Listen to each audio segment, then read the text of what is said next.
A media watchdog group again ranks China as the worst jailer of journalists. Welcome to VOA Asia Weekly. I'm Chris Casquejo in Washington. That story is just ahead, but first making headlines.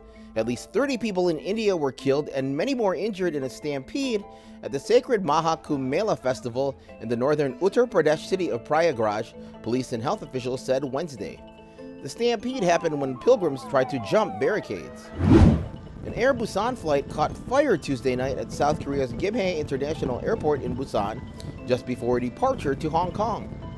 Fire authorities confirmed all 169 passengers and 7 crew members were evacuated, with 3 suffering minor injuries. Chinese firm DeepSeek's artificial intelligence chatbot has soared to the top of Apple Store's download charts, stunning industry insiders and analysts with its ability to match its U.S. competitors and resulting in a global market sell-off in AI-related stocks. Myanmar's military junta was expected to extend the country's state of emergency, marking the 4th year under military rule since a coup toppled the democratically elected government. In early 2021, the military seized power from Aung San Suu Kyi's elected government and jailed her. Hundreds of Pakistani journalists rallied on Tuesday against a proposed law to regulate social media content. They say it's aimed at curbing press freedom and controlling the digital landscape.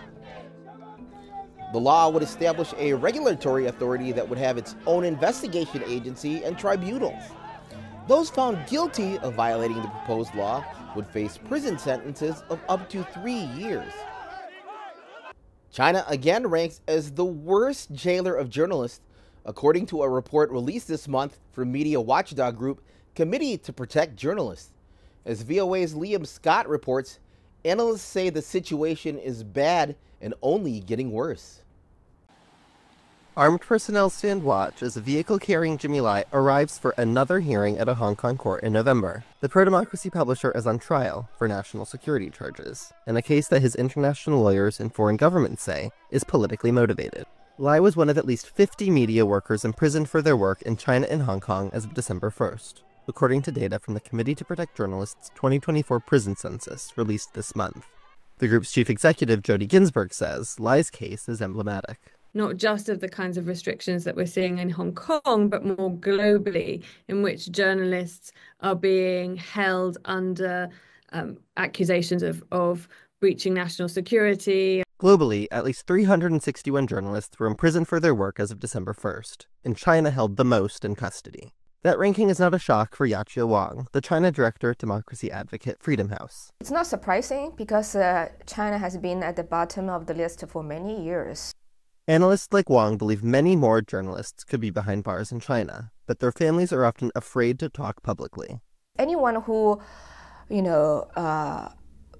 grew up in that environment, live in that environment, your first reaction is, of course, I'm going to comply with this order. Of course, I'm not going to tell the world what happened to my husband, what happened to my daughter. China's embassy in Washington told VOA that Beijing protects freedom of speech. The achievements made in the development of China's news industry are obvious to all. Historically, international pressure has not been effective in pushing China to release journalists like Lai or the Uyghur writer Ilham Tohti, says Wang.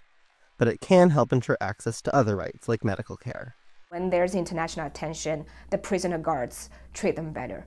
They are more aware that there might be consequences, so they don't be horribly abused to them. The case of Lai in Hong Kong shows how quickly press freedom and other civil liberties can be lost, Ginsburg says. The speed with which we can lose our freedoms is a really important takeaway from this report.